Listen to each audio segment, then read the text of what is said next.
Alrighty. So, um, I'm just gonna be recording this for posterity. This is also going to be, I think I'm gonna post this on my YouTube channel or just to keep this as a VOD for the future. But yeah, this is going to be I'm gonna try to. I've listed this as a first playthrough. I actually have tried this mod before, but this is a modded run of Elden Ring using Elden Ring Reforged, which is it is a kind of a overhaul of the base game and has a lot of, I think, more RPG like elements, trying to make it more, the level design more constructed. You have to kind of do things a certain way. This has resulted in some controversy, I think. Like, some people don't like how they've removed all of the open world elements. But, I think that there's a lot of merit to it, and I've been trying a bit of it in different classes. So I wanted to just kind of record my experience. Normally I just play without talking, but I wanted to record my experience playing through it, and I've made a character to go along with it, as I am an English teacher. I like to do a little bit of role playing. It's just in my nature. And to me, it helps kind of set the scene, right? To me, it kind of helps me figure out, what I want to do or how I want to play the run. Helps me prevent me from going to speedrunner mode, just like avoiding everything, doing only the things I want to do. I try to, when I create a character for this kind of game, try to put myself in the shoes like, here, what would they actually be doing to a certain degree? I try not to over game it a bit. So the character I'm creating right now is Chujo. He's going to be a samurai, and a specific samurai too. So samurai not really a common thing in the world of Elden Ring in the lands between. He is from the land of reeds, which is their kind of version of Japan. I like to imagine it's where Sekiro takes place. And he is here for a specific reason. He's fleeing from the war torn state of the land of reeds, and he's hunting after a certain person. His father, or his ancestor, I think it will be more fitting. His ancestor, Okina, the Bloody Finger, Okina, who is a powerful character, one of the tarnished in Elden Ring. Now, if you know about the infamous rivers of blood and all that, that's Okina. He's a legendary samurai who came here to kill, to slaughter. Chujo here, who is named after the same kind of naming convention as Okina. Again, here's a bit of nerding out about the reference there. Okina has a mask, which is called the Okina mask in Japanese no theater. And so it's kind of like the old man character. Chujo is just a name for a kind of refined or sometimes sorrowful male character. Also, sometimes even women can, or woman like. And so that's what this character is going to be. He's going to be like the scion of Okina's family, perhaps a grandson or a son. I'm not sure. Guess we'll see as we go through what makes more sense. But he's hunting after Okina, who is his predecessor. He's hunting him down and trying to figure out what has become of him, why has he ended up like in this state. So, enough with that. I'm going to get started, and again, I'm going to treat it like a first playthrough. And I will talk a little bit about what has changed in this game compared to normal Elden Ring. From what I haven't read too much of the documentation, but from what I've noticed, basically, as we go through. So let's get started. I'm going to play the intro.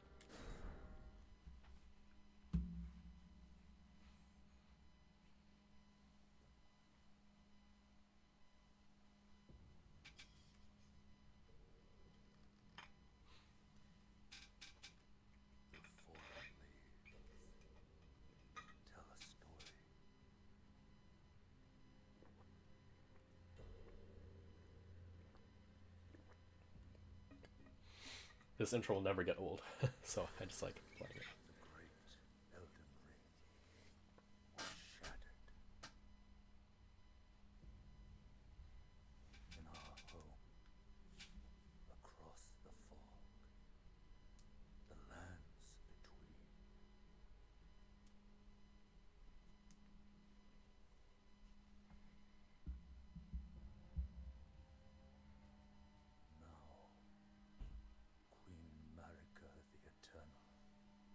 Is nowhere to be found. And in the night of the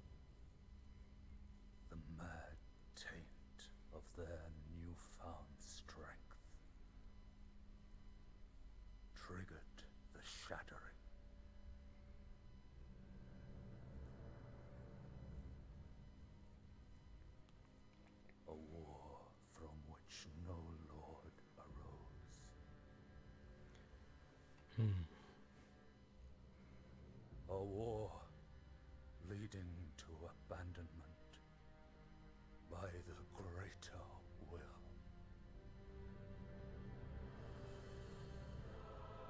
Oh, rise now, ye tarnished, ye dead who yet live. The call of long-lost grace speaks to us all.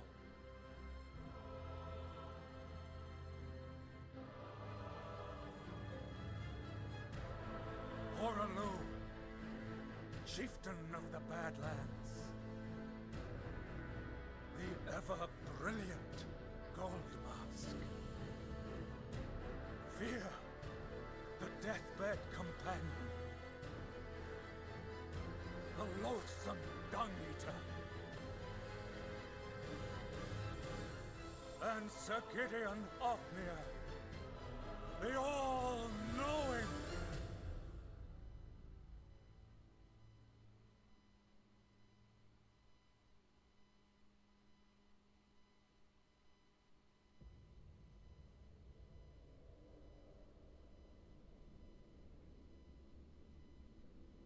And one other, whom grace would again bless. A tarnished of no renown.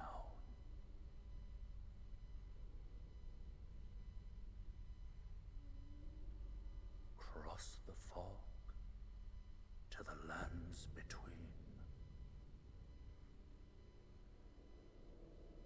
To stand before the Elden Ring and become the Elden Lord. I'm just noticing there that it seems to be you in that room that actually kind of looks like the final boss room of the base game. Anyway, I really like that intro. I think that it's one of those things where when you first watch, like a lot of Souls games intros, you have absolutely no idea what the heck they're talking about. But again, once you know a little bit more about the lore and what's going on in the game, it starts to make a bit more sense. So, like was mentioned, yeah, this character is a tarnished of no renown.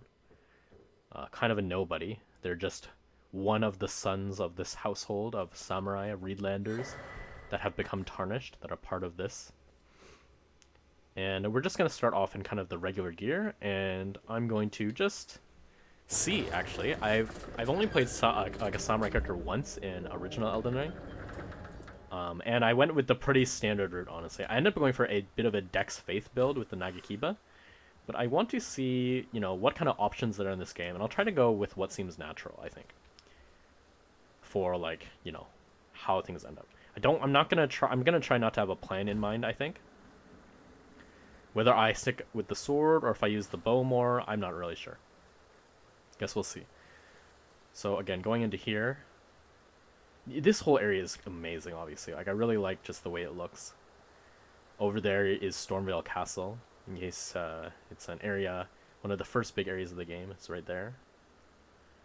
You can even see that little point there. I can't remember. I think that is also a place you can get to. I just don't recall. Yeah, but anyway. The starting area is very pretty.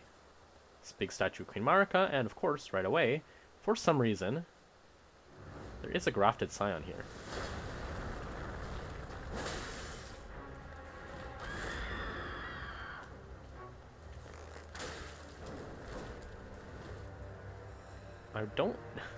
I mean, I know it is possible to kill him, but I might just save the arrows, honestly.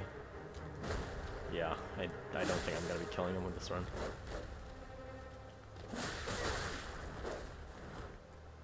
Not likely.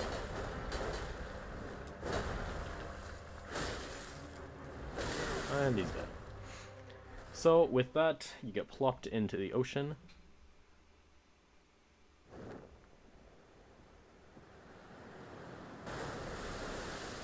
Yeah, that's the sound of the main character getting pitched into the sea, where they end up washing up in the stranded graveyard.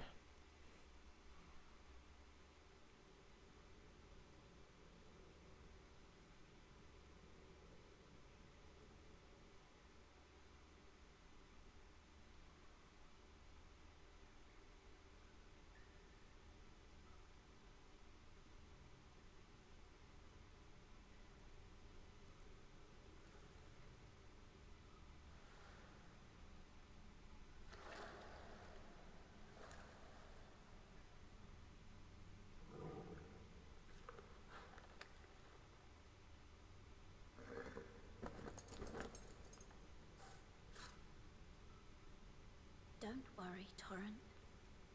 Fortune is on his side. We found him here, after all. I can't tell if Melina here is wearing the spectral summoning ring or whatever it's called. It looked like, I mean, it very clearly showed she had a ring there, but kind is sure to seek the Elden Ring. the hair mod I have installed is clipping a little bit here. Even if it That's really funny. violate the Golden Order. Okay, so I'm up.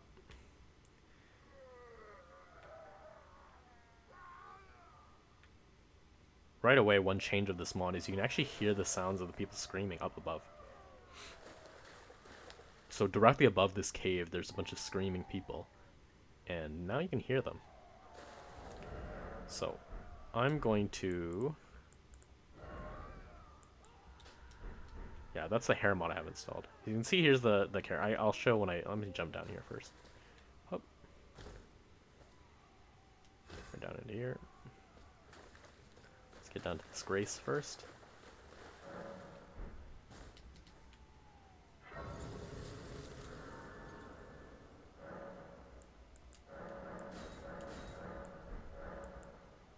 Get rid of vanilla tutorials.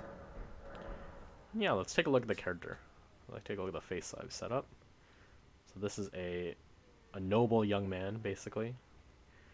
I have this modded kind of physics hair, which again is not in the base game. There's no such hair set up.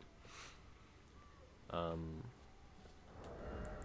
think I'll run it for now. I don't really like the Land of Reed's helm, and I can do without the stats. I don't really care, honestly. So yeah.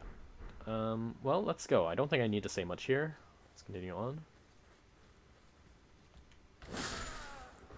Which is this? I don't like seeing... Oh, the clipping doesn't look great there either, honestly. Might not have that on either. I don't need a shield. Hup. This part is all pretty self-explanatory.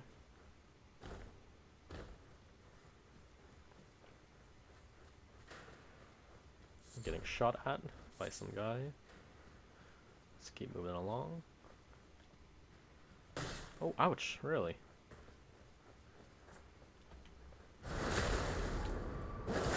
Shield is no match for some quick rotation.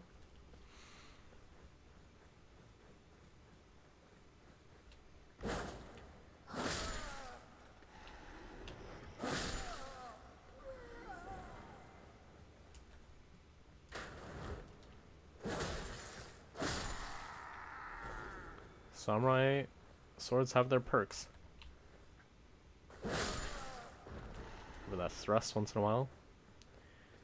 You should know how to quickly change from one-handed to two-hand, especially with a weapon like the Uchi-Katana, which has that, again, the thrust move. Oh, quite bloody already.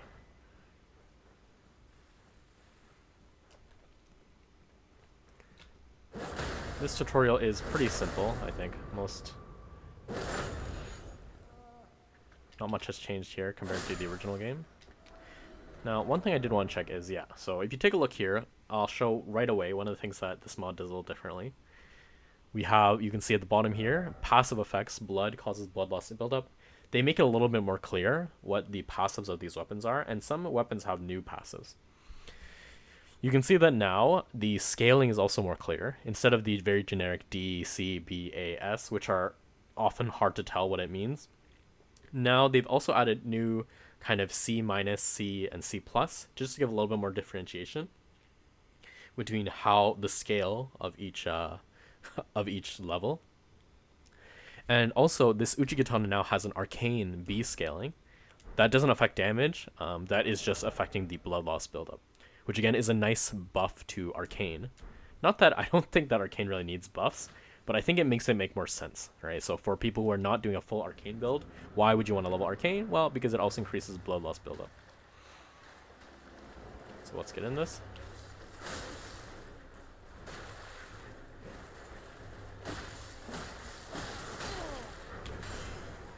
That's a new feature, the deflecting and the finish mode. If you saw there, I could do a very quick You can do a very quick block there to do a deflect where you take no damage. I'm gonna resist saying it's like Sekiro, because it is sort of like Sekiro. Obviously quite different, not as broken as Sekiro blocking is, but still, I think it gets the general idea. I still like doing that tutorial just, you know, because why not? It's a good chance to test out the initial build. Yeah, let's see. So here, one big change again. Fringe Folk Hero's Grave is now open for business. I could go in there if I wanted to. I definitely will not, because I want to spend these souls first. But yeah, might come back here in a bit, just to see how far I can get.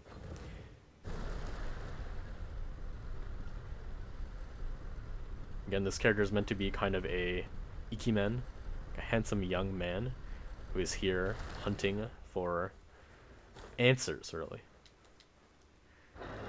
And is going to have to tackle this wide, wide world in order to get those answers.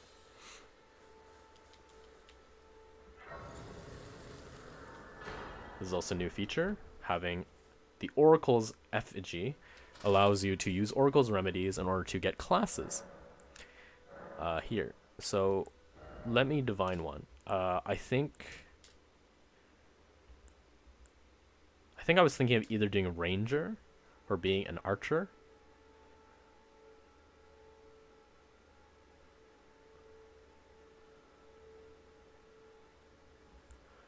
Or doing a fighter. Fighter seems to be the one that makes the most sense for this build. But yeah. Or spell sword could be good too if I end up going into some sort of magic class. Or some sort of magic. I will go with fighter for now. And perhaps in the future, I will also try the other ones. But I think fighter makes the most sense with how I'm starting here. So with the fighter, decreases skill FP costs, so more Ash of War use. Decreases stamina consumption of attacks. Performing a deflect restores your stamina, and a perfect deflect performs an attack boost. So yeah, pretty useful. It unfortunately lowers the power of normal attacks, so you're incentivized to try blocking more. Again, I wasn't a big fan of deflect when I first tried it. I'm more used to normal Elden Ring gameplay, but you know what? For the sake of this, why not? Let's just do a bit of role playing. Of course you have. No shame. Unfortunately for you, however, you are maidenless.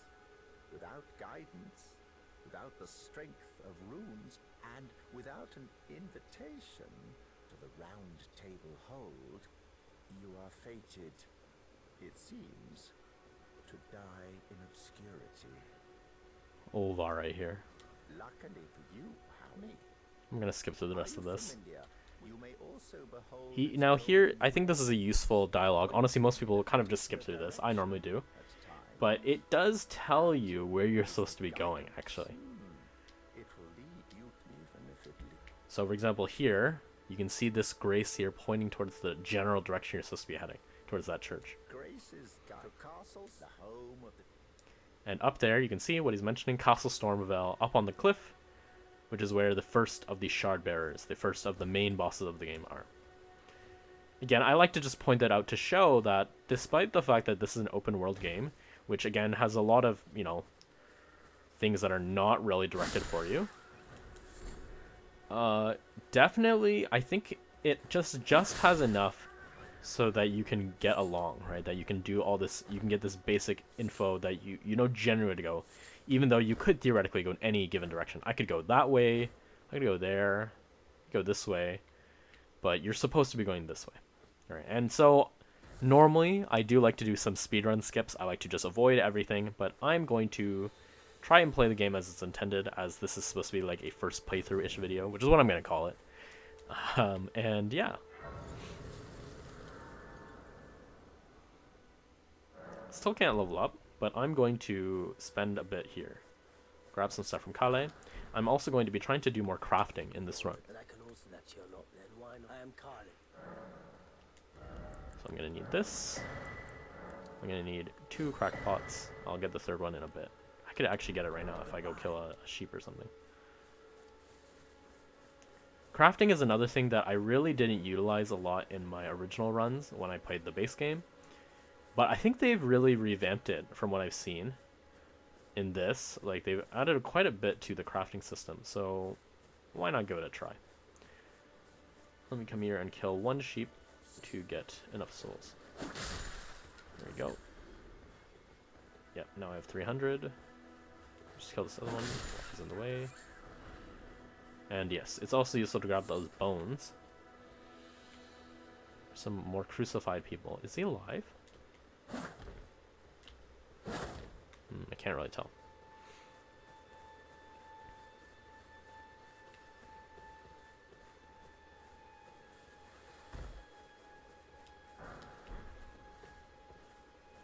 Let's get in here and buy that last pot.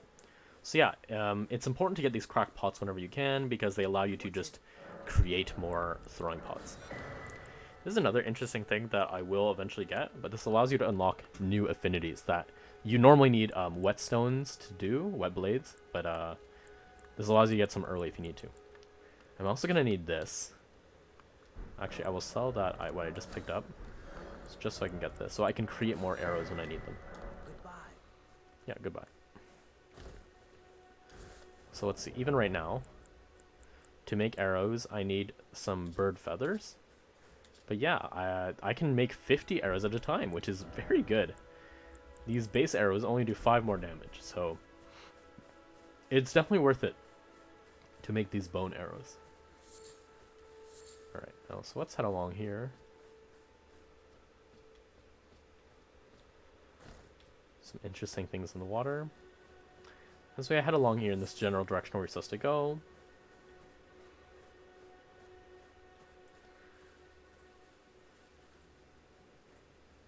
Hup. Fortunately, our guy does not have very good peripheral vision.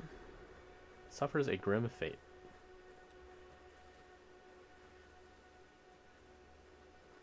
Same with him. Oh, he actually heard me at the end there, but it was a little too late. Coming over here to grab, let's see if I can grab a feather.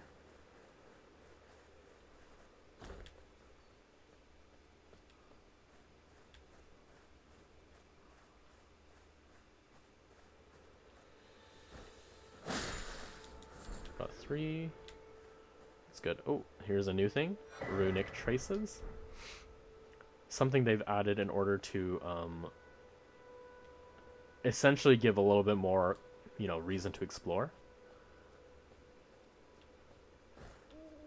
So what the runic traces do is that you collect them in order to get upgrades later on, which again is just another reason to explore some more. In the base game, there really isn't a lot of reason to explore, I think, once you know where the things are that you want. But things like the runic traces, I think, help with that. In things in most games where you would expect to find some sort of special loot, he saw me, eh? Oh, I guess he was looking this direction. That's fine.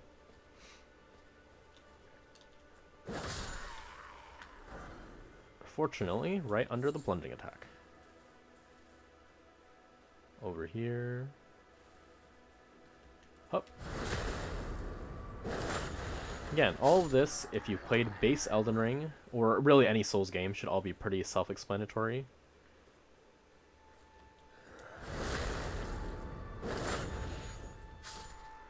Pretty normal. And I do think that this early gameplay is pretty simple. I would struggle to find even an inexperienced gamer that wouldn't be able to do this early part of the game, because all of it, all scattered encounters, difficult to really run into other people here. Okay, and so this cave is one of the earliest ones you can run into.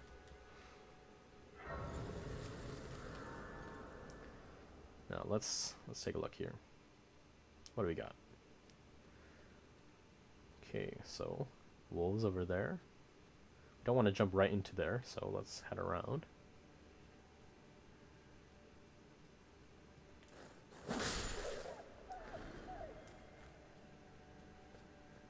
I normally do like to do this fight over here first. It means that I get to save more health pots in case I need them for those dogs.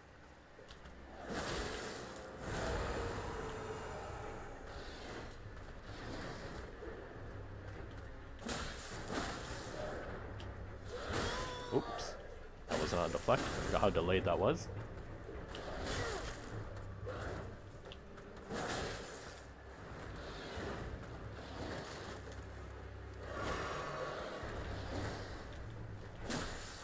I'm trying to use the deflect. I just keep forgetting.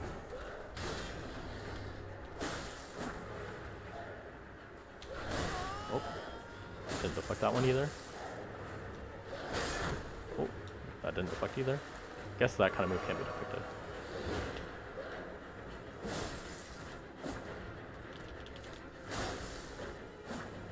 And one more.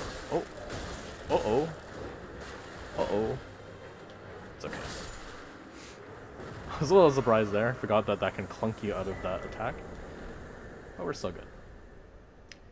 I do like this fight as well because it makes you believe for a brief moment that, wow, this world of Elden Ring is a lot more mystical than you think it is. There's people called the Beastmen. But unfortunately, you will not run into another one of those for a long while.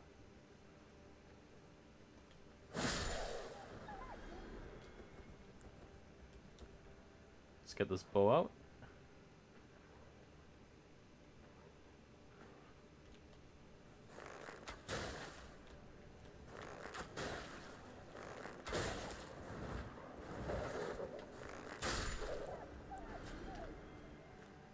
This poor wolf stood no chance.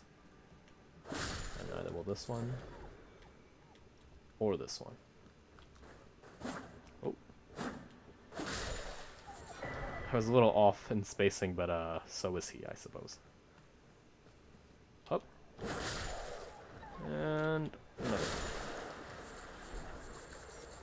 Now grab all the materials in here, and we get out of here. So there was another cracked pot in there, which will be helpful. Even already, what can I make? I can make fire pots if I had... So again, you can see this mod actually changes it. So a lot of these items can all be made into the same things, right? So it becomes more general alchemical components rather than needing specific things.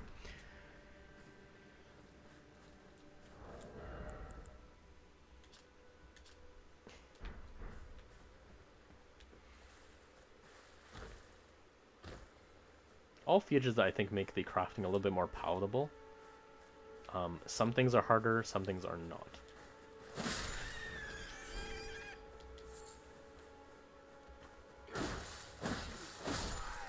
These poor guys don't stand much of a chance. Did also note that, yeah, the samurai seems to start with the green turtle talisman, which is quite useful. So just bonus stamina recovery from the get-go. This is a fun area as well to clear.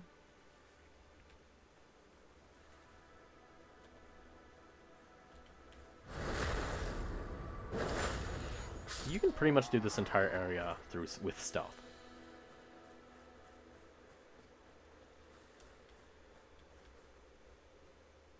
Weapon-wise, I think I will be starting off with the Uchigatana, and I think I will just use it. Can't really think of any other weapon a samurai character would use. So that will help me in terms of when I need to do some upgrades. I think I might already have...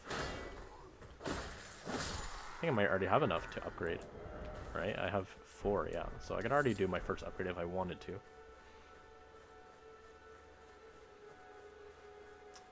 Now, of course, I'm supposed to go get that grace, but I think I will just challenge myself and try to clear this whole place.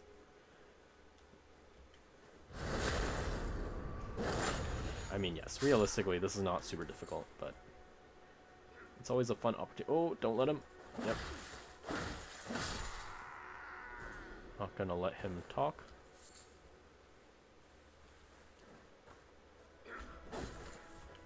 I was trying to block there, but I failed. Grabbing one of those smoldering butterflies for crafting the fire pots. There's nothing over here, I don't think.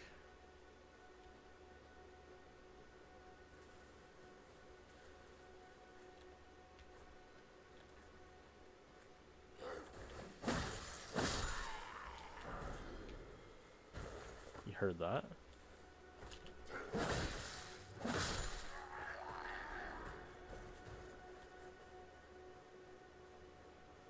And again, not very observant fellow here.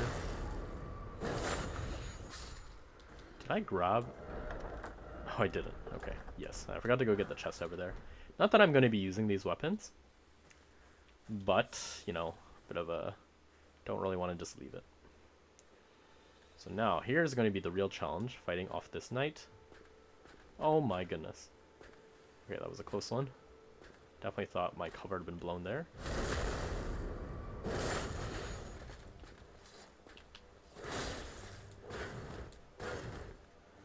think we're already good. He's basically done for at this point. There we go. Oh my, what a lag spike. Wow, what a lag spike. Okay.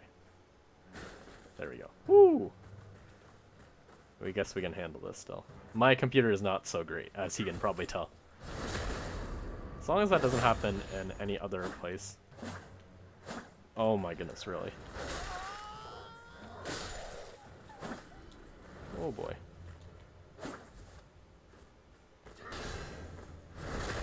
There we go. That was a good deflect. Or that's how it's supposed to be used. Okay, yeah. I don't know why it suddenly lagged there, but again, this computer's not great. And I think I probably just have quite a few things running in the background.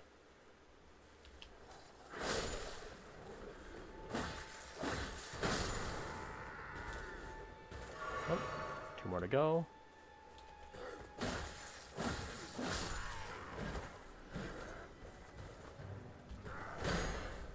Okay, that was another deflect.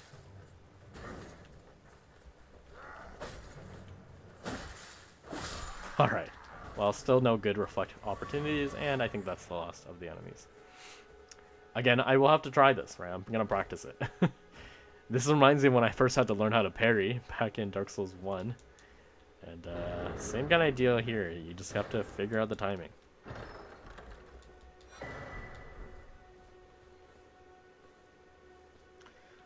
A bit more lag here. Don't know why. It's probably just because of whatever. Maybe just because I'm recording in the background. Oh, right. Forgot to change this. I normally like to do that. I like to have my blue flask on the other side. So already I could do one smithing stone upgrade and get a few levels.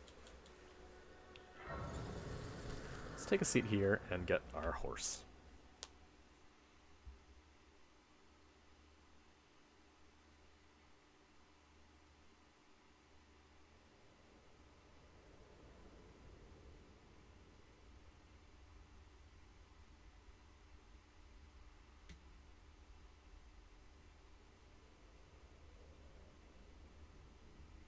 Greetings, traveler from beyond the fog.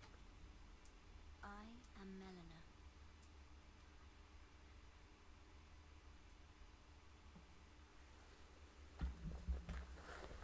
Melina. My fan of my computer is definitely making quite a lot of noise right now.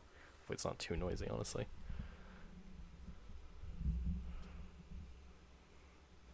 I offer you an accord. I'm gonna keep trying to move the mic a little bit away from the fan if I can. Finger maidens. But you, I can play the role turning to aid you. So there's really no reason to say no. I mean, you can, but it just slows you down a bit. We get our whistle, we can get torrent. Yeah, great. So, let's put torrent up here. First thing to do is go back. I'll learn my lesson. I always forget if I don't do this. So just go back and get the spirit calling bell. Once you have torrent, you can come back here and talk to this witch Renna.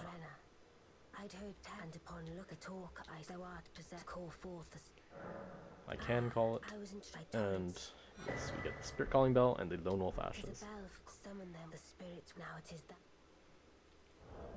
It's always useful to have these, just in case you need a distraction or diversion. This mod actually adds, if you noticed, recharging FP.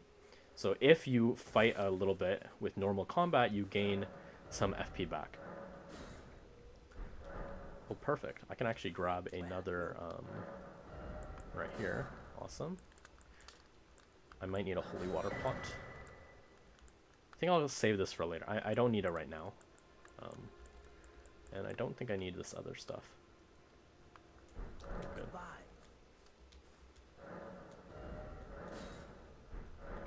We got a +2 weapon.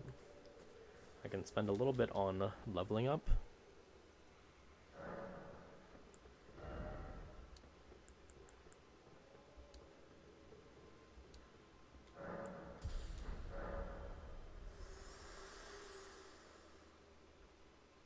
This light, but now you can see the rays upon the demigod. If the ray and the Elden Ring as an ally pray to face the upon the demigod. If the Oh, ray I see. and the Elden as an Yes, ally you just said pray that. to face Right. Okay, so I have what I need from that. Now, I like to go this way first. I like to go up to the gate front, and I like to grab the next golden seed and get the Stormfront Shack Grace. This is the intended direction, apparently, right? Like, this is where you're supposed to be going. See the ambush there. Or at least, I'm not sure if this is where, I mean, this is where the Grace points you to go. So I'm just gonna try to go the way the game expects you to go.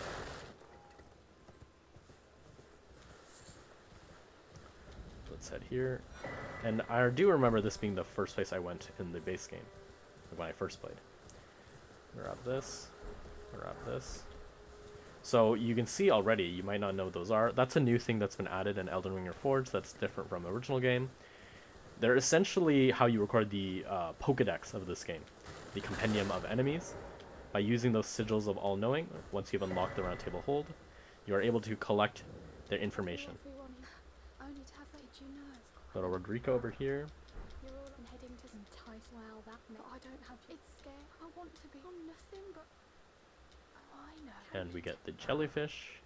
The poor and the spill be glad. It was a pleasure. Oh, tell them I love them fine again. And yes, I will see you again later on. Now, I guess I'm gonna go this way first. Normally I go the other way, but I do want to grab the Arrow's Reach talisman in case I end up using bows in this build. It is nice to have that one, so let me go get it. It's over here. See these spooky stone structures.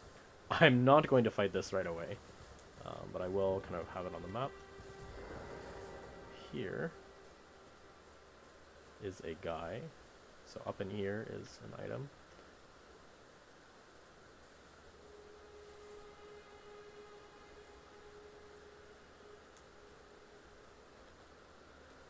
It's not very observant. Oh, right as I say that, he just turned around at a very strange time.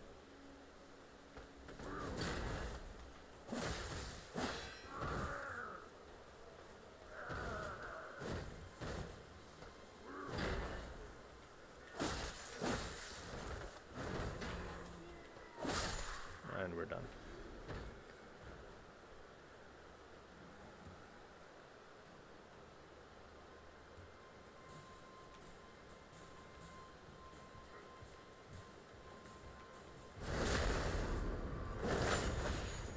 Oh, sorry man, iframes. Let's grab the talisman. So this is right over the gate front that we were just at. Yeah, right above where we just were. Now the Arrow's Reach talisman. Is there someone outside? Oh, wolves. I guess some wolves saw the fight we just had. Let's get it back on the horse. Oh. Head back. Actually, I'll just teleport back. The Arrow's Reach talisman helps increase the range of your arrows. In this game, they actually have dramatically decreased the range of the arrows. So bows are definitely not as free as they were before. Not that playing as a bow user is ever that good in this game. It's more of a utility thing. It's hard to play a solo ranger type character. But essentially why they did this is so that they made it so that the arrows do more damage, so it is more possible to play as an archer, but they've decreased the range. And I think that's a pretty fair trade-off.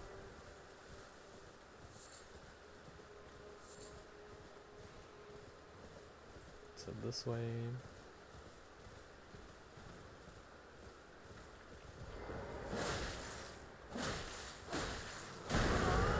Pancaked.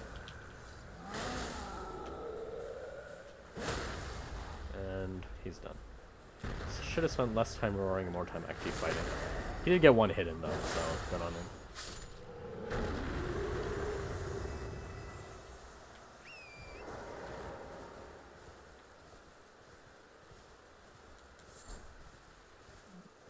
Good weapon here.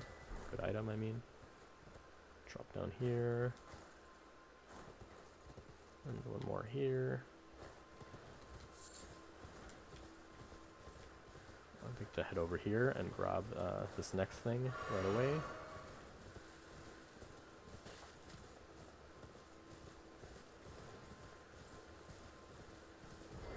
To face an NPC invasion over here. Again, a very easily missable invasion, in case you just never end up coming here. But yeah. Recusan Henricus. Let's see if I can take him. Oh my goodness. Very unlucky. Very unlucky there, that I just barely missed.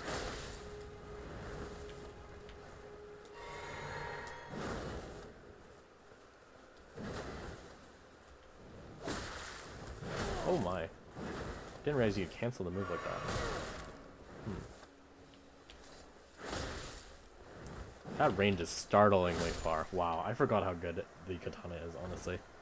That didn't really feel very earned. That did not feel very earned at all. Yeah, that was another great chance for me to try the reflecting, but I didn't, darn it. Okay, I like using the hammer talisman, even though I'm on a not very poise breaky kind of weapon. The katana is not very good for breaking poise, but you know.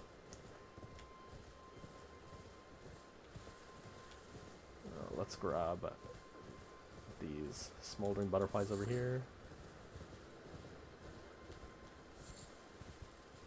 And now, a bit of a fight over here.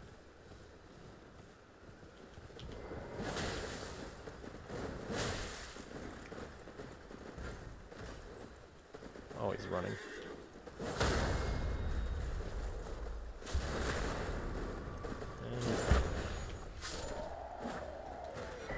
Golden Vow, very nice. I'll leave that horse alone. I'm not gonna kill you. The sound of a scarab, so I'm gonna go up and get it. Right here.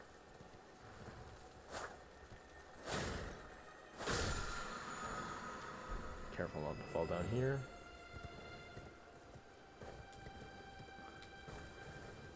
I still have a good amount of flasks, so next I'm going to jump down here, right here, to grab another item, the lance.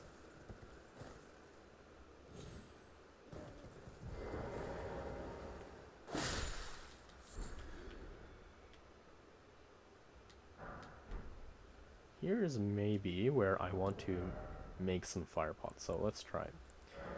You take the feathers, or take some mushrooms. Yeah, I can make one. I can also use some of these. There we go. I can make 2 pots. So you can see the economy of these is a little different than the base game. In the base game, just 1 mushroom and 1 smoldering butterfly could make a pot. Now, it's kind of shifted around where 1 butterfly is worth more than it was before, but conversely, you're gonna need a lot more mushrooms than you used to. So I'm gonna grab whatever mushrooms I can see around here. Shimmy around here. It might even be better for me to just make...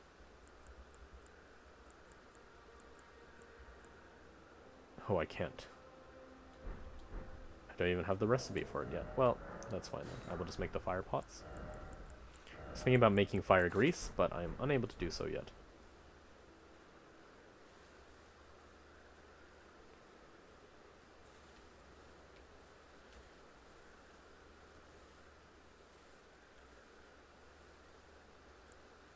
I don't think I'm going to be able to hit that dog from this angle. It looks a little not possible, to be honest.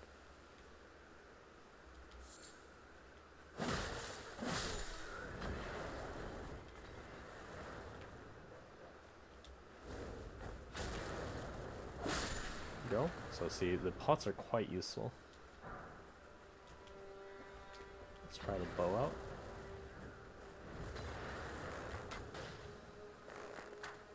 Oh, really? Oh.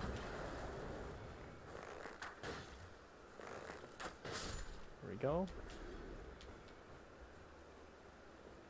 I'm not going to go about this, you know, typical Guns Blazing Souls mode. I'm going to try to play it the way the class intends you to play it, I think.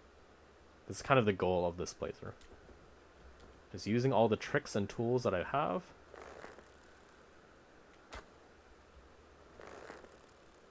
He's a little distracted. Wow, he's got a headshot right there. Stuns him.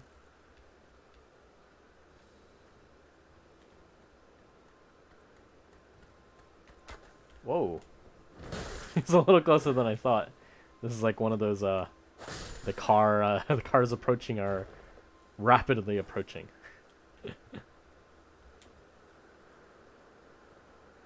Let's see. Only got one pot left, so I'm using it on the dog.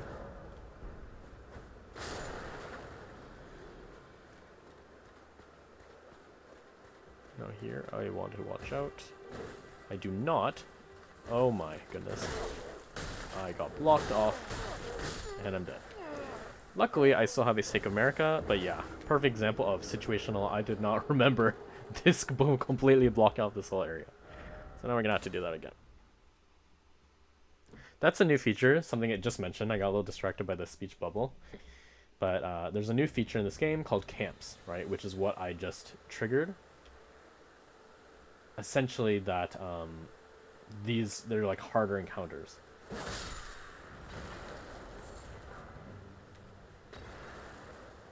The dog is on my case once again. Oh my. I forgot how long that is. Again, go pull out.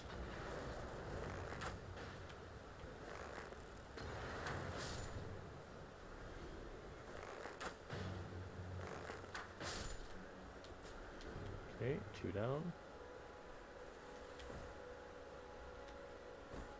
Now I will have to worry about all those other foot soldiers that are back again.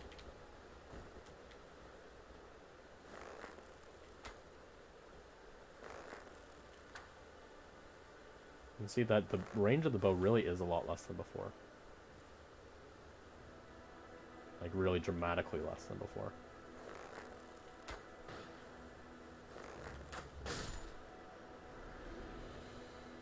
Okay, I try not to make the same mistake again. Let me head around the other side. Oh shit. Well, I think that's a new feature. So they add a bunch of bells in order to alert enemies when you come by, but I don't think there's anyone around here. So if I'm not wrong. There's no one over here.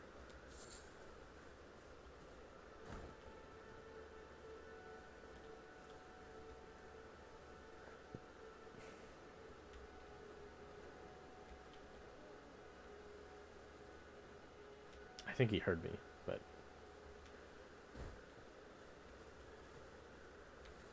let me switch to another arrow type to deal with this dog.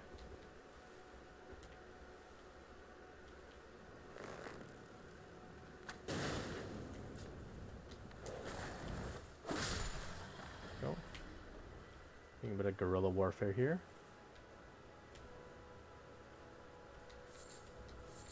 As one does.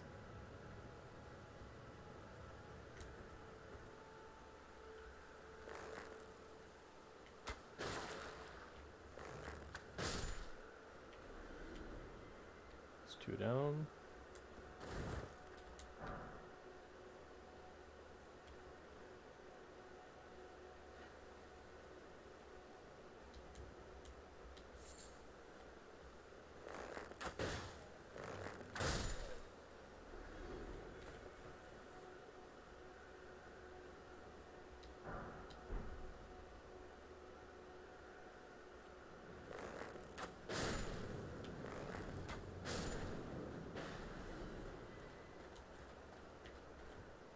Not gonna make the same mistake. Let's scoot around.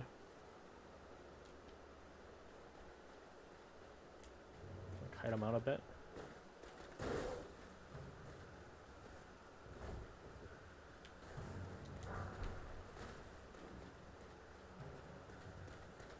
Oh, he still sees me. Because their aggro range is a little better than base Elden Ring. In the base game, you definitely would have dropped aggro. Wait. Oh, well, that's not going to help. Well, he is really chasing after me. Let's just run around a bit here.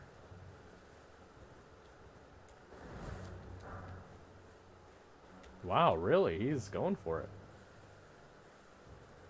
So see, here's a chest that you can't open until you've killed the boss of the area.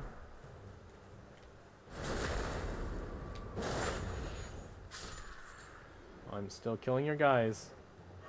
Better catch up with me, man. Just gonna run another circle so I can kill that last guy. You really don't want to have any other random little guys running around during the middle of the fight with a bigger enemy, as you know.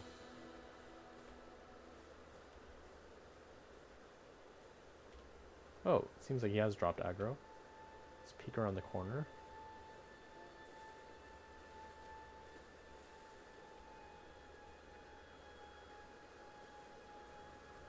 Oh, yeah, he's walking back this way. Knowing my luck, he's just gonna turn around and look at me right as I get over there, so I'm gonna try to avoid that and walk around here. And hide in the bushes over here, waiting for him.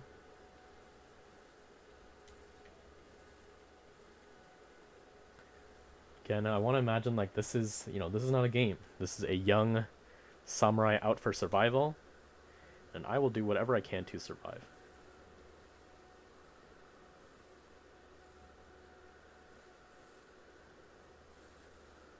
On that note, speaking of survival, let me go pick up my souls. Where was it? Here, yes. Since I didn't see it earlier. I had a lot. Yeah, good thing I didn't lose those. Okay, now, let's finish off the job. I think he's the last one left in this camp.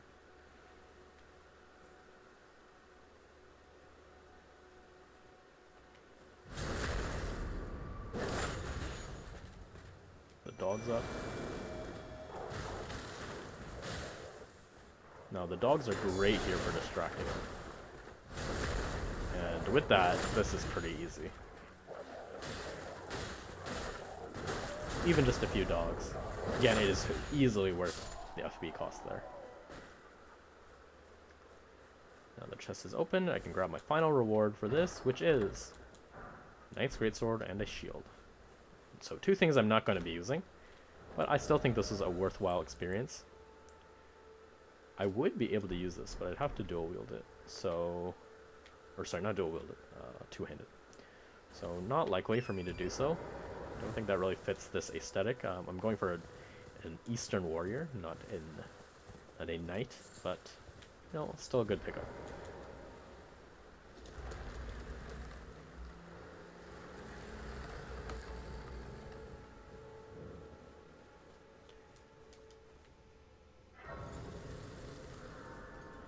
All in all, I think a pretty satisfying experience. That was a little tougher than I think the original. In the original game, you wouldn't really have that happen because, well, you don't need to fight anyone there. You can just straight up run through and grab everything you need, right? Like, there's absolutely no incentive to doing that. So, simply just adding that makes this part a lot more interesting, I think. Just adding that sort of gameplay dimension. Now, I actually do want to go into that catacomb, just because I can grab a second Uji Katana in case I want to dual wield. Let me do this first.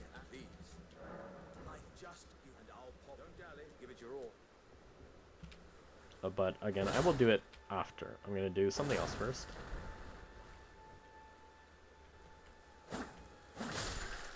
Kill this bug. Don't want him to interrupt our talk. I like how he's a little animation just for doing this. Great. Once again, I am beyond It's gonna go to Kaled. At this point now, you would have no idea what the hell Kaled is. And it's basically just right over here.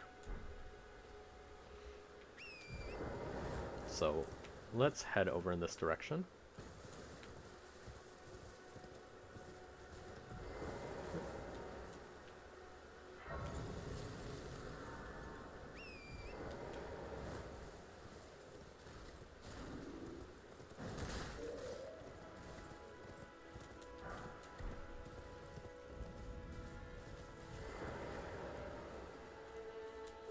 Another merchant. Don't really have enough money to get anything. Ah, right. There's another pot here. Might come back in a bit after I do this next section.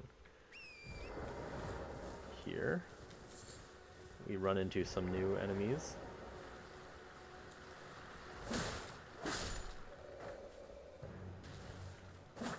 Oh, really?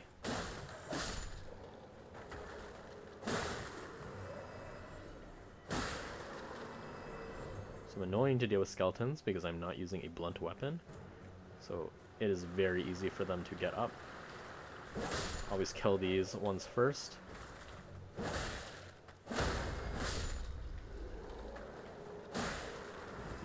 These ones have spells, so it's important that you get rid of them right away.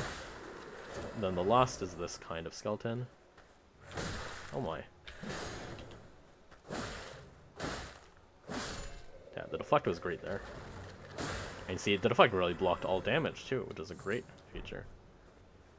Okay. I'm gonna head over here and talk to this bloke. There's no mistake.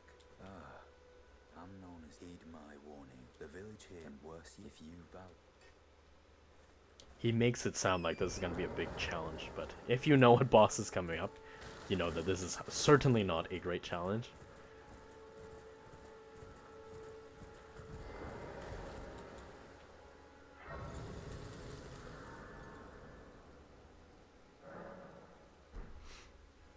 No, I'm going to avoid this boss for now, actually. I do want to show off I just realized I did want to show off that sigil of the all-knowing thing I mentioned earlier, like the Pokédex or whatever. Oh my, I forgot one. And so to get that, I still need to have gone to Round Table Hold, and I need to go... The easiest way to get to Round Table Hold from here is to first go to a different region, or past Stormville, but yeah, like past Margit. Which again, at this point, not really something easy to do. So instead, I'm going to just head along here.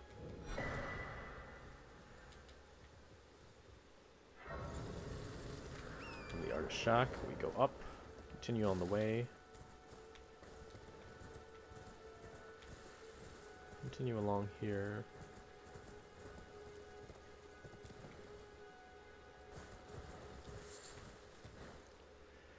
Oh my, quite the fall, but we're still alive.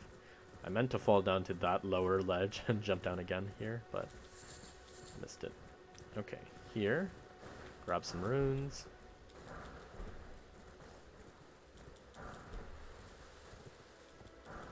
Nothing ever wrong with getting runes. Up here is something very important, the Fever's Cookbook. For making sleep-related items. I'm going to collect some feathers here while I have an opportunity.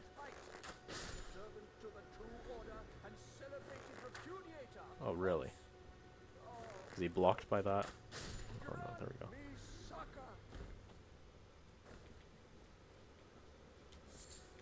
Five arrows, five feathers there. Another one. Someone who might be interested in rescuing the great Kenneth Height. Another frame drop for some unknown reason. Wow, look at that. I have no idea why, actually. No idea why I'm getting this frame drop. It must be some other thing that's going on. Yeah, see. I don't know. I don't really have too many other programs open in the background, so maybe it's just Chrome, honestly, that could be doing it. Chrome is a major offender of that kind of thing. Oh well. Is anybody? You've come to Lim... Well, then, no. Despite a... You might have heard. Untarnished. I want you to... A knight come... What are you with? My fool. Oh, fret not, Silam. For now, I do like this armor, like this Reedland armor. It does look Japanese for sure, but I'm not sure if it's kind of the best thing. I kind of want to go for like more of an Ashitaka build, or like a outfit. That would be cool. But I don't really have anything, you know, I mean, this looks kind of like it. This definitely looks more like a more generic looking warrior, but for now, I think I will stick with, this is actually more defensive, surprisingly. But, you know, whatever. I'm gonna go down here, grab this Grace.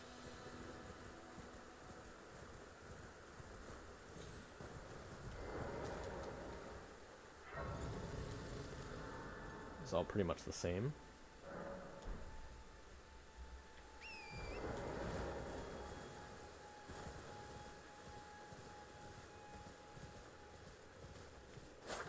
Oh, really? He's giving me a bit of trouble. Thank you. And all I got is shit. Right. Sounds about right, honestly.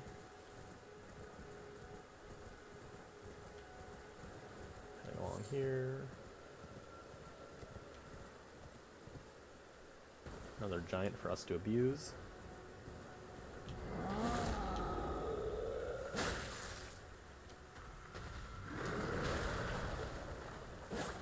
What? Oh my. Not looking good in terms of like efficiency. Ouch.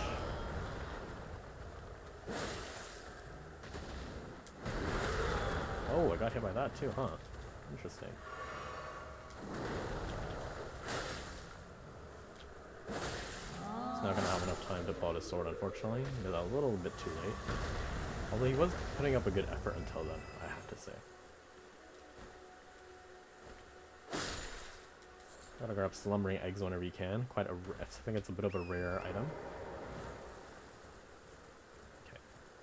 In here, you have an important item. The Flask of Wondrous Physic. A Sacred Tear in order to upgrade our flasks. And another Runic Art. Or, sorry, Runic Trace. Again, this is a fun thing to add because it does definitely add more of a collectathon vibe that wasn't really in the game before. The only things that you're really collecting in the game are just the basic equipment, which ends up kind of feeling bad when you don't need a lot of the stuff you get. So that adds something that always is worth picking up and will make you kind of go off into weird places that you normally wouldn't. Oh, I don't have enough seeds, but I do have a Sacred Tear. I'm going to allocate my Wondrous Physic to have Strength, and that's better for now. Later on I will add other stuff to it. From here, I think you all know where this leads. I think everyone is aware that, yes, this leads to Dragon Barrow into Bestial Sanctum. Normally, I would, you know, do the D thing first. But in this case, I think I will just head right in, because why not? I do just want to be able to get to the Round Table Hold as soon as I can. So I can get the Pokédex. So here's a really fun feature they added. Now you can no longer use this kind of entrance in order to get a quick and easy way into Caelid, a deep Caelid. In fact, they put you in here instead of outside, just so you can access the outside, which I think is pretty reasonable, all things considered, right? Like, it definitely changed the progression a bit. I can't just do an early Radagon Sword Seal. But, you know.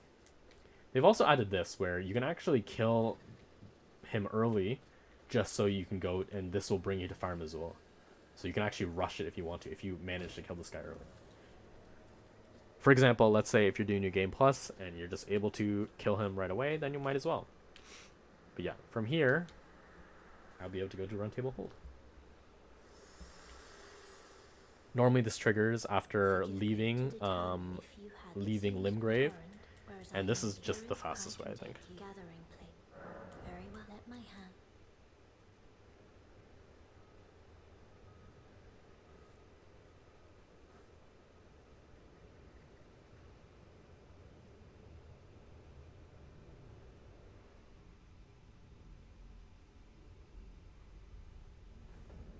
Alrighty.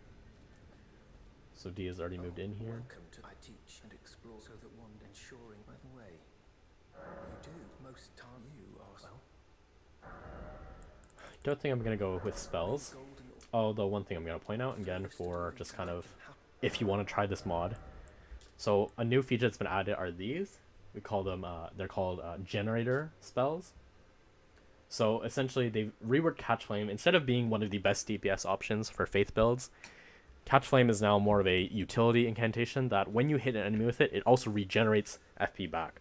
So it heals more FP than it does consume, which means it's a positive generator. So again, if you're out of FP as a mage, normally you're kind of just screwed. But these sort of generator source incantations allow you to, you know, regain your FP quite quickly by hitting an enemy with these fast, weak attacks. So it allows for like a pure caster build to actually be possible. May the golden I'm glad you those who all the more. Friend Dialos. The honor of one. By the way, she's my servant. Take your eyes off you find her. Be sure to tell she's a servant. She's been my I've lost count of them, honestly.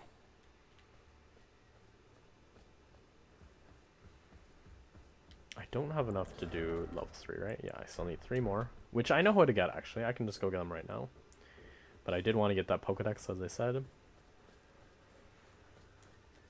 Back to old Gideon. It is sick. Allow me, you, a house guest, and then me up.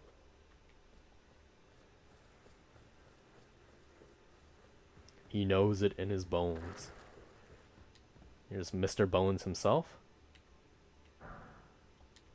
And here's the Pokedex right here. Ooh.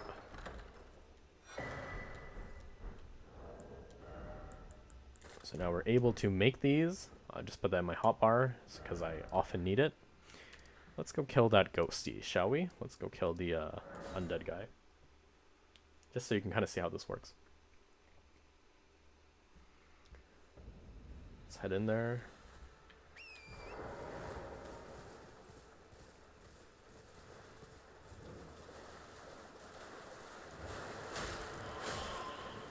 Two hits. Get my wolves out. I'm never afraid of using the summons because, I mean, why the hell not, right?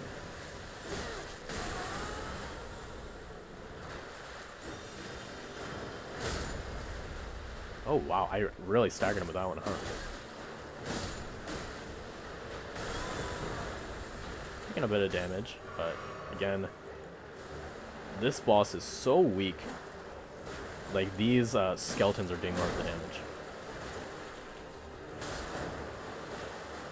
Are my wolves doing something, or I guess they aren't. But yeah, see, the problem with this boss is he ends up killing his own adds more often than I am. So yeah, like, I'm honestly not even doing that much right now. Okay, so see, you just kind of use the thing, and yeah. So what you saw there is I used that thing on the bottom. Oh, I see, they're fighting their own little battle here. Oh shit. Great. So you basically use that thing on people right before they die, and you're able to record them in the codex. You might think this is kind of pointless. What's the point of doing this? Just for collection's sake. But actually, the more of the codex you unlock, you're able to get items. So you're actually able to get these special items that allow you to exchange for any item in the game, which allows you to get actually kind of late game boss stuff that you normally wouldn't get until New Game Plus pretty early. Well, not early, I'd say. It takes quite a while to fill out the Pokedex. But, yeah. Definitely a good option, I would say. Now, again, from here, you can just go straight to Caelid. But yeah, not going to do that. Obviously, I'm going to kind of keep into the order of the game. Instead, I will do one thing, though. I'm going to come here and I'm just gonna, like, anytime I see these birds, I should just kill them because I need more arrows.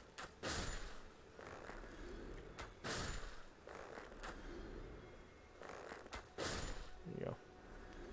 I need arrows. Yeah, with this many, I don't really foresee myself really ever running out. Yeah. Great. I need more bones, actually, now.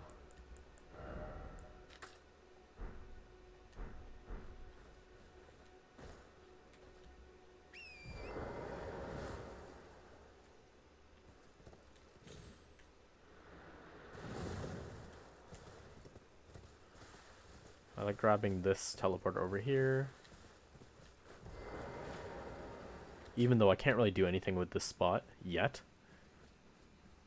But I like to see Alexander. Many people don't actually know this is technically his second location. Because usually a lot of people end up just going to Kaled or something before they end up seeing him here. Judging by the... This is an optional one though. You definitely don't need to do this. I like to grab this smithing stone 4. It's just a 1 you can get quite early. Reforged, one thing it definitely does do is it removes a lot of the smithing stones you can get pretty easily. Like, you know, some of those, I think a lot of people know, a lot of the famous easy ways to get a lot of early smithing stones are just not in this. Mostly it's reasonable, I'd say. But, you know, some are a little disappointing because they're just replaced with more of those, what's it called? They're replaced with more of those sigils of the all-knowing, which is not a very good reward, let's say. It's not very satisfying to get those. But what can you do? They kind of just want to encourage people to do more dungeons, so more of the dungeons have better rewards in them again. Just instead of, anytime you see a new enemy, you just want to record it into the Pokédex.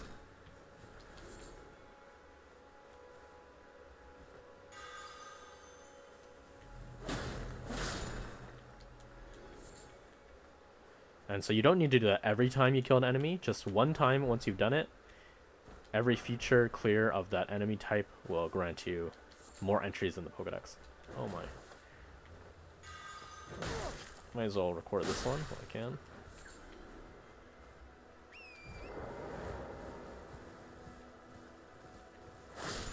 The animals, of course, require a copious amount of, like a truly ridiculous amount. Oh shit. Shouldn't have jumped. A truly ridiculous amount of kills in order to fully register them in the Pokédex.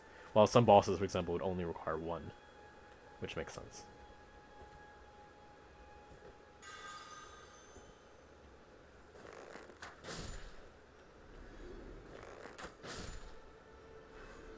There we go, got the eagles.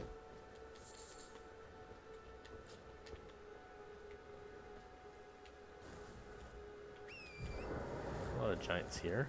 I'm not planning on tangoing with all of them, but I will use one here just so I can grab this.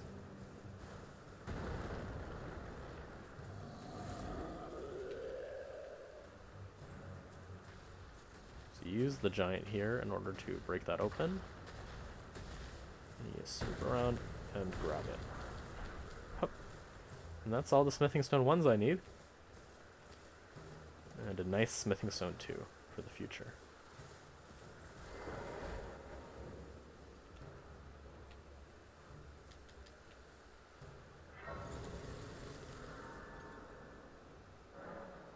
Here's our friend Bernal. Not seen you. Name's Bernard. Let me ask, are you here? Does your despite the collapse? Yeah, it takes me back. Any interest? All I know. Any good battle arts? Let's take a look. We'll not be using any of these, unfortunately. Stormblade is a fun one to use. I'll pick it up just in case I end up needing it. It's great. But definitely most of those kind of spammable Ash 4s are heavily nerfed in this iteration of the game.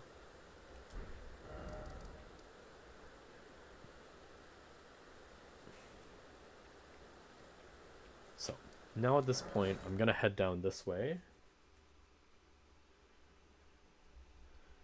Towards the next logical part of this game. Wow, look at this great view. To the next logical section of this game, which is... Oh, I still didn't end up picking... Well, it's not really... don't really need it. I was gonna say I didn't pick up the greatsword. I forgot earlier. But what was I saying? Yeah, I was gonna say just gonna go to the next logical direction, which is this way.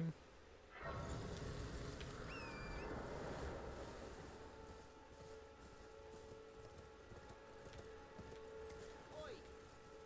You there. Could you help us out, Colin?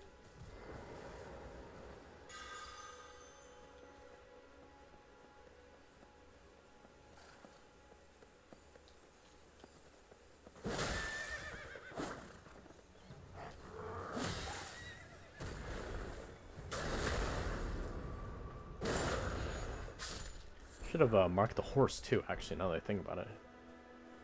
Would have sped this up a bit. Anyway.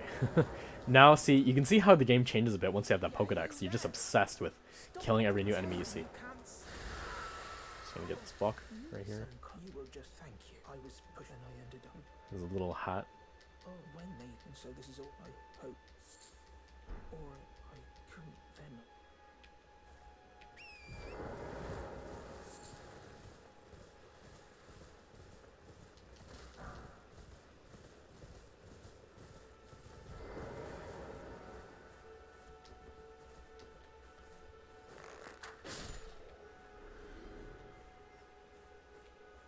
I'm gonna use the longbow or to take out some of these dogs before I have to deal with them.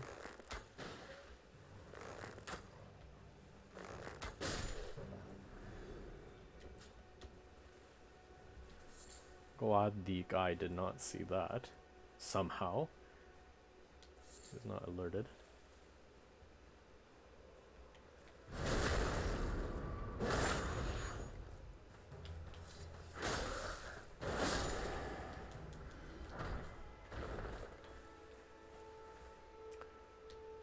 So no, I actually don't have enough FP in order to summon the dogs, but that's okay.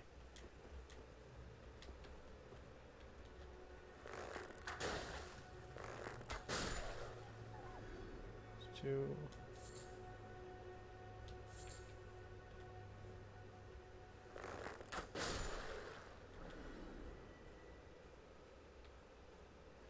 I think he sees me.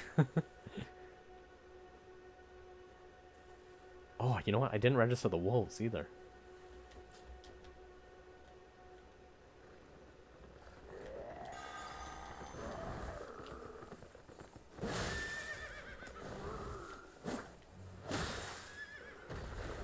There's a horse.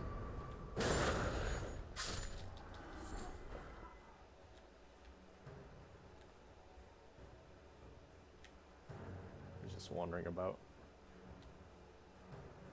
I think he's aggroed onto me. Yeah, he is.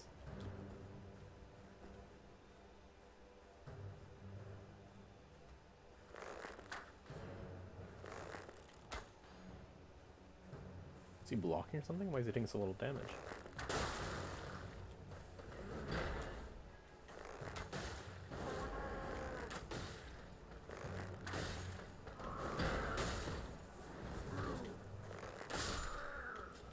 Bit of a pincushion.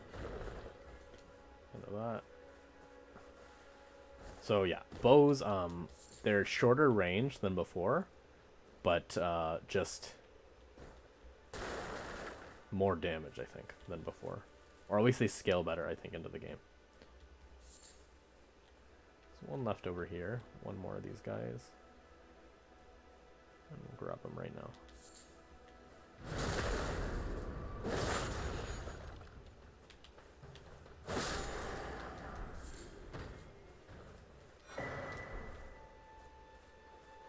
What is our reward? Oh, yes, the whole set. So you can still farm set pieces from enemies like normal, of course. But they've added a few sets or some things. Instead of having to farm them, you have the option of doing that. So I basically just got the full set from clearing out their camp there. Grab some of these so I can make lightning-based items later with alchemy. And the crafting is an important part of Elden Ring, so I do like to try and utilize it whenever I can.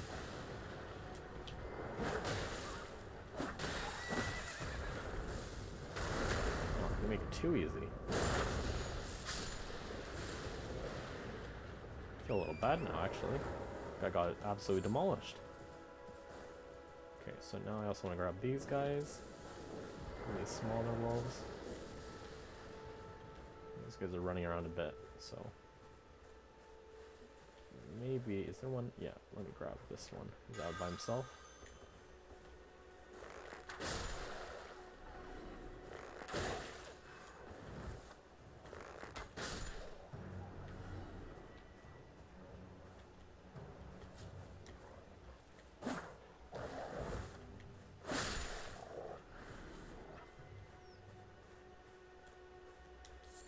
Quite a lot of wolves around here.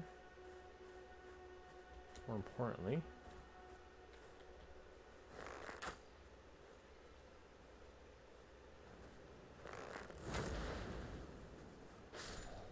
oh, I did not actually expect that to do that much damage. I wanted to register the white wolf there. Oh well. We live with our mistakes.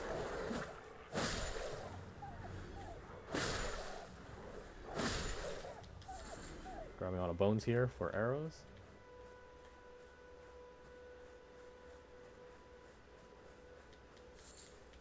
Some flesh. This poor guy. He's like, where did everyone go?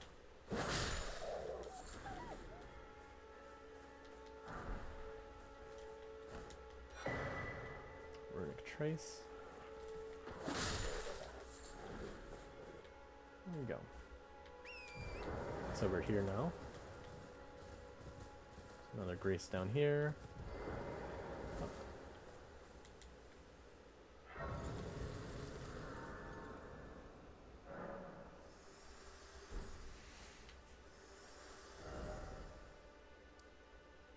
Down here, I guess there's some stuff we can do. So why don't we do that then? Oh, I'm not in range of that, I don't think. So I gotta find another way. I'd like to use the storm to jump down, but can't go from there. I have to come over here first.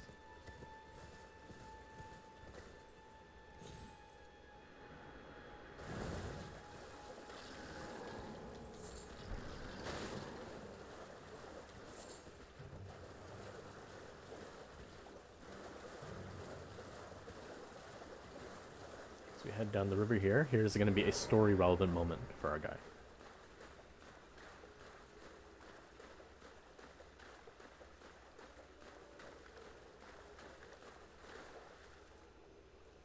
Bloody Finger Nergis is one of the Bloody Fingers, one of this order of people that Okina, the ancestor of this character, is a part of.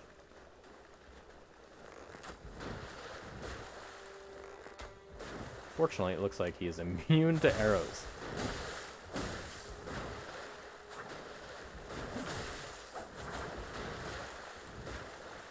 He's a clever one. But as I'm being pressured by this,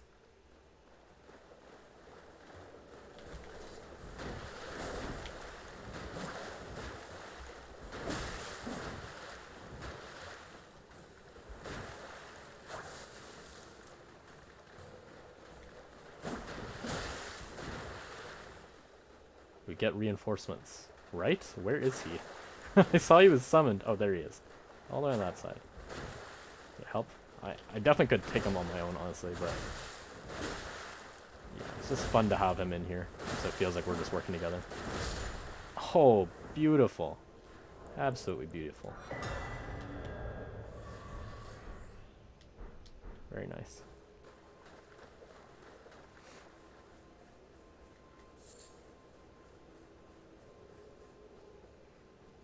So that will be an important quest line for this character, as eventually I will have to take up Yura's mantle and succeed him. NPC invaders cannot be registered for the Pokédex, in case you're wondering. So that's why I didn't do anything like that for him. It's just enemies that are for the Pokédex. Such as this very rare enemy up ahead. This is a fun fact, an Easter egg. This enemy is really rare. This, in fact, this is the only place in the entire game where this enemy is. The Highwaymen. Like, they literally only exist in this small area here.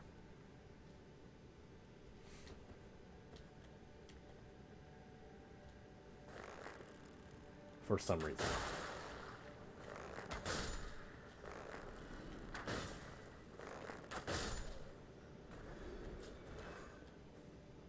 Yeah, so you can see I'm clearing this very quickly, the Pokedex of these guys, because they just...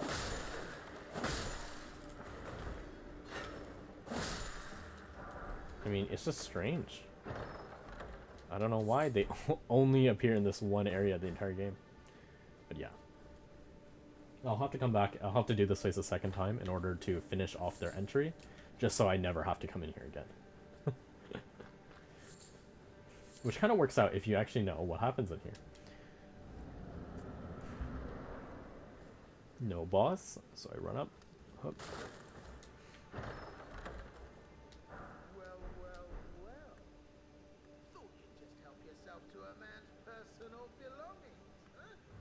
You scheming little thief. An old friend. Gods demand repentance. Cough up your coin. All of it.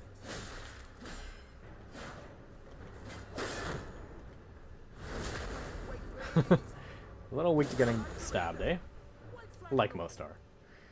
But there you can see that's a classic maneuver of he used up all of his stamina attacking there, and so one hit staggered them. In case anyone ever has trouble. I don't think this needs to be a tutorial based, like, I don't think anyone's learning anything from this. But, yeah. This is just fun. These are just kind of things I think about while playing these games.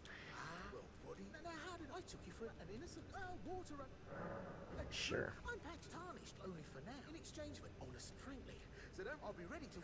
So he says he'll come back with legitimate shopkeeping next time, so why don't we take him up on that offer? Let's go in again.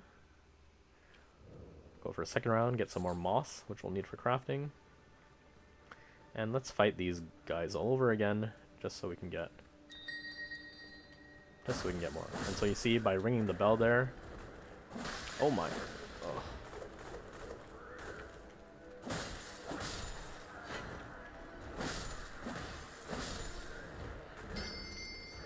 It's still a bit of a mystery why these are like the only guys in the game that are like this. He's even poisoned himself with his own poison bomb. Not very bright. And yeah. I wish you could buy their set from patches or something. Because otherwise, to get their complete armor set, you need to farm the crap out of them. On that note, let's take a look what it looks like. I think I did get the armor piece. Yeah, I did. It is just an ugly, dirty version of the chain-draped tabard. So, not a great piece anyway. This one looks pretty cool. I just don't think it really fits the aesthetic of this character. This one, again, I do like the Japanese kind of looking outfit. I mean, I guess this isn't too different from what I was wearing. But we'll keep it for now. This one also does not really fit. Actually, it doesn't look too bad, but again, I'm not going to go with it. Yeah. If I get a lighter piece, maybe I will. Well, not a bit ad hoc and welcome. You won't need them. I will buy Margate Shackle, buy Missionary's Cookbook, buy Stone Sword Key, because those are valuable. That's about it. Don't need anything else here. Normally he tells you not to open this chest. I'm just going to do it because I already know what happens. You get teleported off into the Mistwood, which is just an easy way to skip ahead. I'm going to skip this. An easy way to skip ahead and actually save a little tiny bit of time. That's all this really is for, is just saving a bit of time. Again, once you really know the trick of this area, you shouldn't really need to be afraid.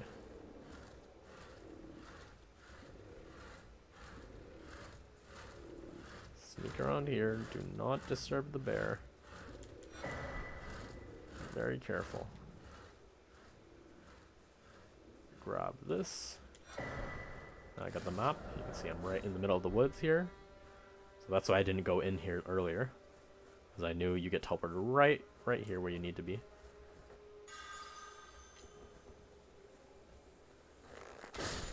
Grab that deer. I'm just going to register this on the map, but I don't need to do it.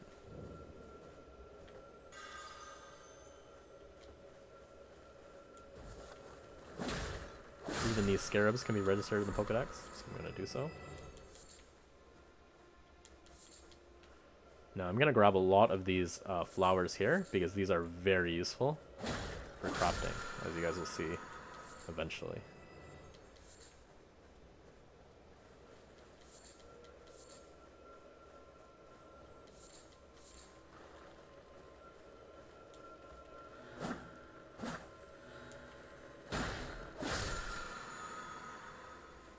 Yeah, I'm just gonna grab all the ones I can see.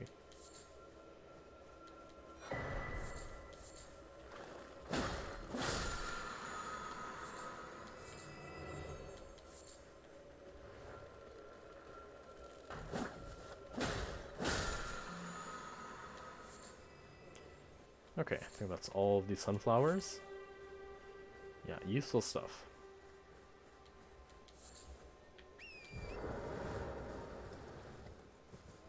I kind of make this character off to be a bit of a nomad as well. Again, that's why I kind of feel like he has Ashitaka vibes or something like that.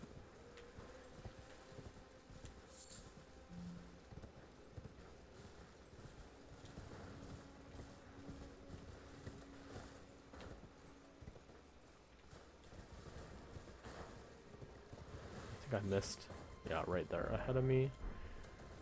Is this area?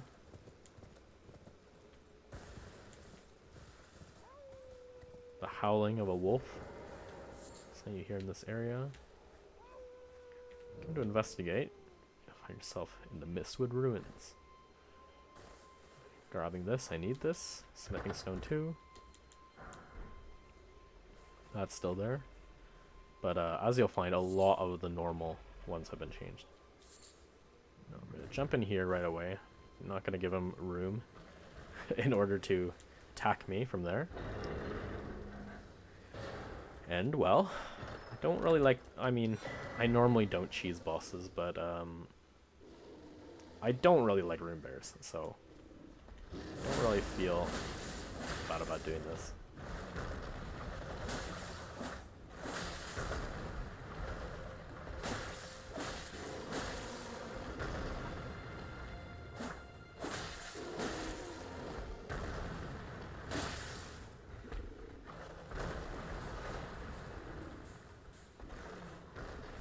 I realize I need to... I guess I can't lock onto him yet. Ouch. I'm trying to lock on so I can register his ass, but... There we go. Right here.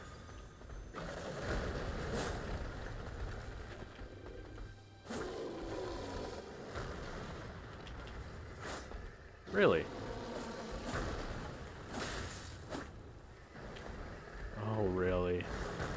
Don't be a pest. Come back. I'm gonna lose my Pokedex entry on him. There we go. Still got him.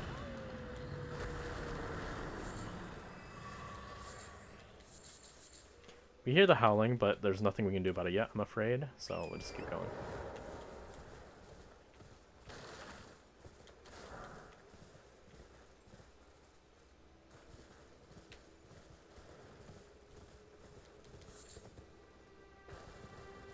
Over here, we are alerted to another merchant. Dear customer, valued keys. I'm hungry. Ooh, that's a little expensive, so I'm not going to buy that. Could buy this, but I think I'll wait for later. Overall, unfortunately,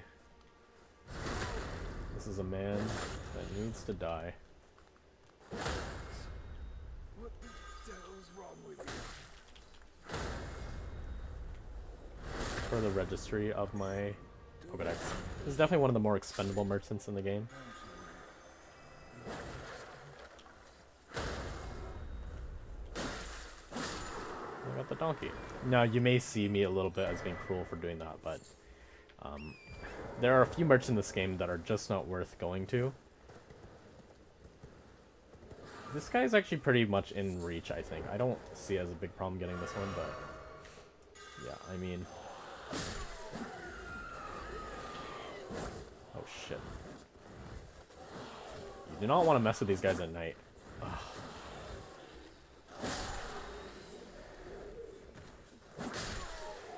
So these are the demi-humans, and yeah, at nighttime, They become a lot worse than usual.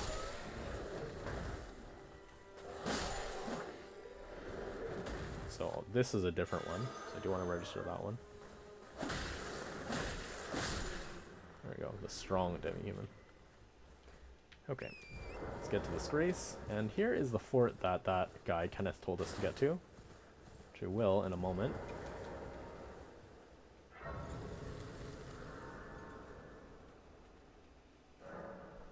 Shall I let my share them with me?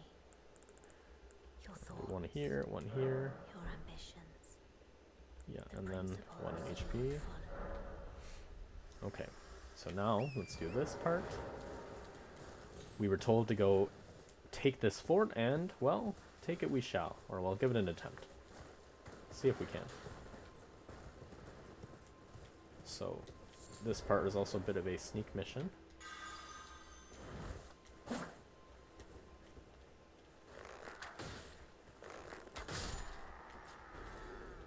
Not yet. It's my first Godric soldier. I've killed a lot of them already, but not registered any yet.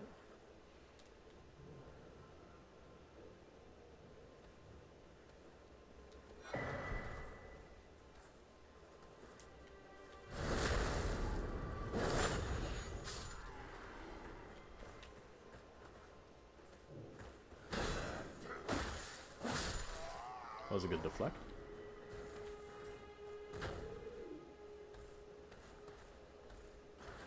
While the pumpkin head is running off here. Let me get his back is turned.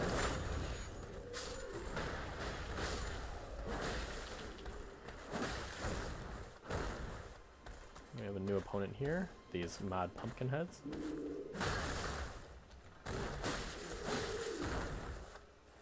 I'm gonna register him.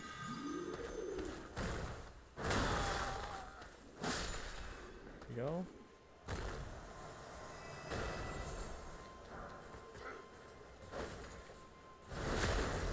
Another run around. And they're all dealt with. So, now that we've cleared out the outside crowd, let's go in there and see what we got.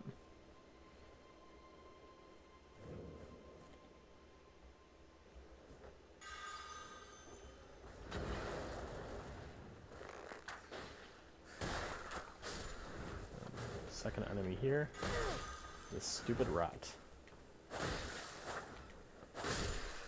Oh my goodness. I'm not gonna.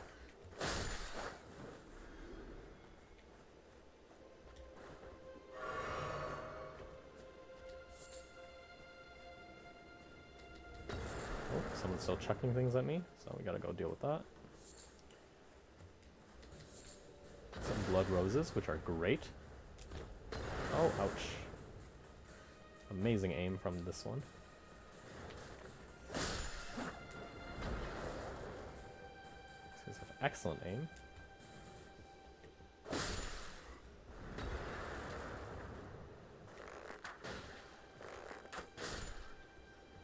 Right. No, there's no way to sneak up on this knight, unfortunately. So we just gotta take him like a man.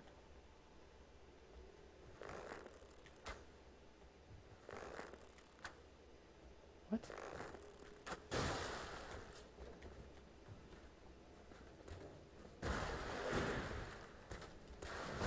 Oh, he caught me on the other end, eh?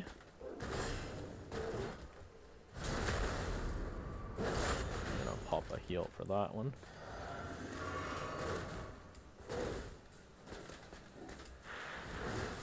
That's the bloody slash maneuver that the guy was talking about. Kenneth. He said there's a knight obsessed with blood here.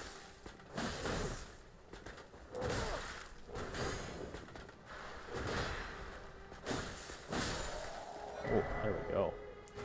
Another thing that they changed is they moved the Deckness medallion to having to kill that guy. So you're not able to anymore just stroll up here, run up the ladder and grab it without killing him. I feel like most people who play this game would rather, you know, just kill him. I don't see why not. But, yeah. I guess it is possible to come here and go through without killing him and grab the Dectus medallion. But I don't really see why you would do that. Over there is where we're going to be going next. Not this recording session, maybe later, but to the Weeping Peninsula. I think I'll end this off by doing one last thing. So anyway, why I came here actually was because I wanted to get Bloody Slash. I think that is what I'll be trying to use, because I think it fits with this kind of thing. This character is the descendant of Okina, who's the user of Rivers of Blood. So Bloody Slash, I guess, would be just an earlier version of that, right? Makes sense. So I think this Bloody Slash is just one step closer to the destiny of our main character here.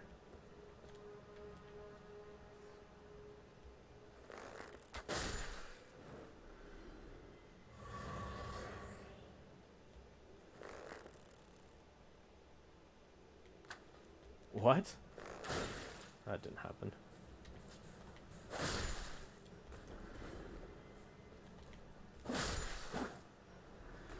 And here we grab, I think this is the one that has, yeah, blood grease, which we will be using. Okay, I think we're done with this area. So only a few things left to do. Oh, right. There's one other thing that's here that is not in the base game, so I often forget about it. I did take note of it earlier. Over here, on this side of the rampart, is a runic trace. The collectible, and here, the smithing stone. Awesome. Okay, so here, what I'm going to do is go back to Kale. This is another thing that isn't really very well expressed, I think, in the game. Or, like, I mean, there's no reason for you to come back here. If this is more of a hub, then maybe it would make sense, but it isn't. Next time you hear them, don't fret, I just have. So he tells you about the howling. When you tell him about the howling, he lets you know about that.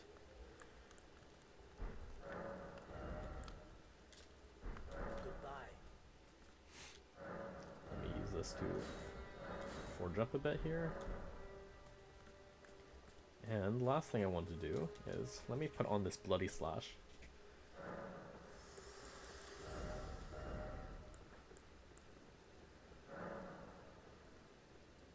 So I lose a bit of damage, but I gain some blood loss. So I think it is worth it. Either way, there's a little bit more damage than I was doing before. But yes, now I'm starting to go into the road of the blood-soaked Okina. I'm kind of following in his footsteps, even though I don't intend to. Okay, so I have that now. So let's equip the finger snap. And we're going to go head over to the Mistwood so we can find out who is howling over there. Who's making a ruckus in the forest.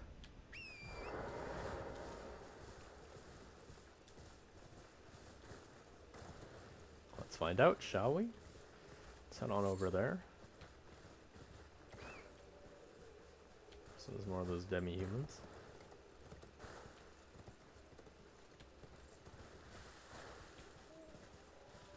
There's another thing on record. Owls with the slumbering eggs.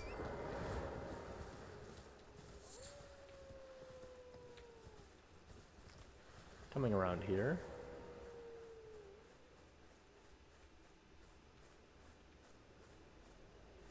Yeah, you can see him up there.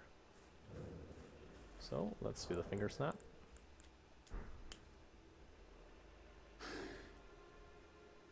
Who goes there? Carly sent you, did he? Never the bloody busybody. Maybe to him you don't seem so strange. The name's Blythe.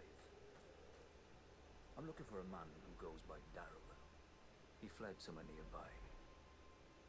Or so I've heard. Come tell me if you find him before I do. I can offer you ample reward. Okay, so we're supposed to go find someone named Darrowell. So this is why I intentionally left this to do until later, but now let's head this way. I think this will be the last thing I do for this session. because this VOD is already gonna get a little long, honestly.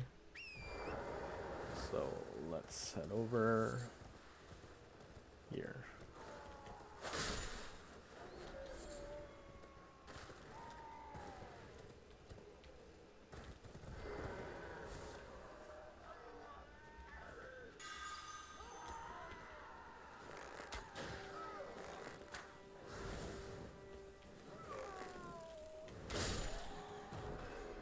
Some bats.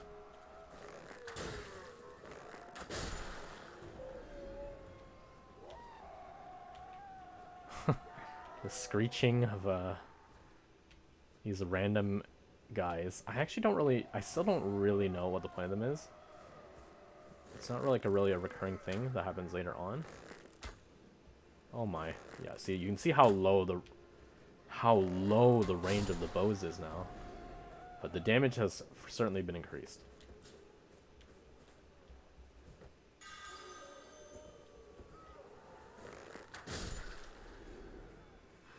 Dragonfly.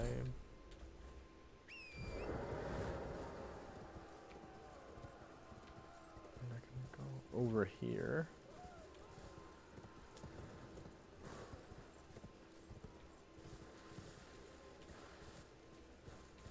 Is it not here? Oh, right here. Grab this monumentally useless item. Oh, but I do get 10 sigils, so I think it is worth it. Oh, here's another thing I need. Unfortunately, I need to kill the poor turtle.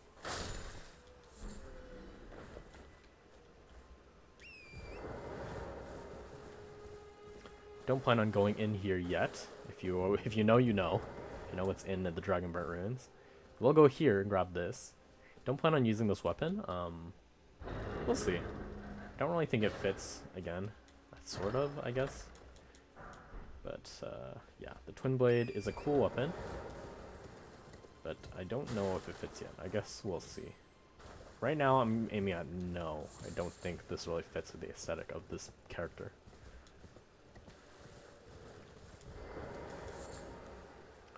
Yura is normally here, but actually I've neglected to go see him again at the place where he saved us earlier.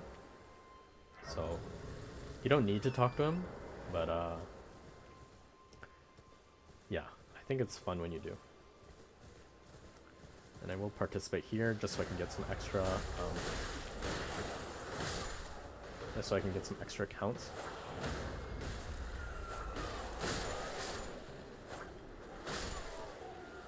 Still kind of nighttime, eh?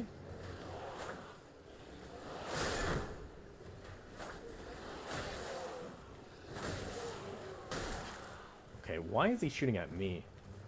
It's a little ridiculous, honestly.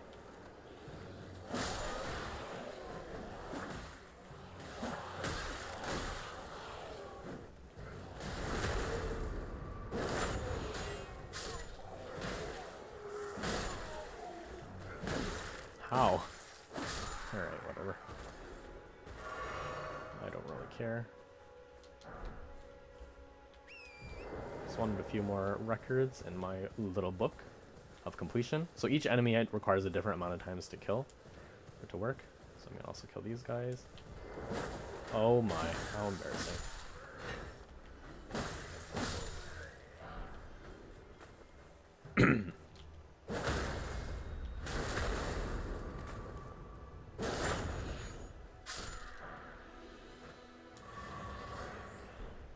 Grab this grace over here.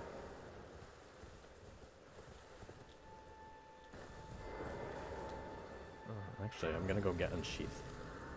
I am gonna use Bloody Slash for now, because, you know, I actually have not used it in a long, long time. So, do you think it's worth trying out? Oh my!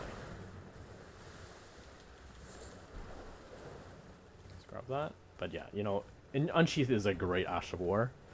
It's normally the one I would use on a katana build, I think. So I am gonna just leave it, just in case I need it. But yeah. Here we get to the Forbidden Forlorn Hound Jail. Yeah, Jail is what this is. And again, something that a lot of people don't end up ever doing. I just like to do it for story reasons, not because I think this boss is hard or anything, but yeah, I think it's just fun to see this. Such a rare thing to happen in this game that it's cool when it does. Rotting in a cell is no true justice. No. This is where it ends for you.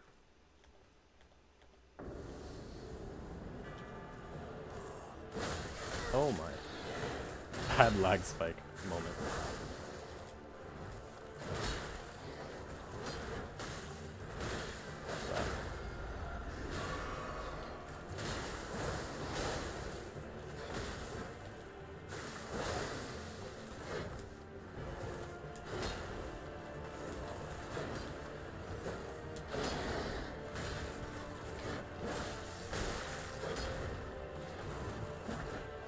I'm about to bleed. Whoa! Actually, maybe I did need his help.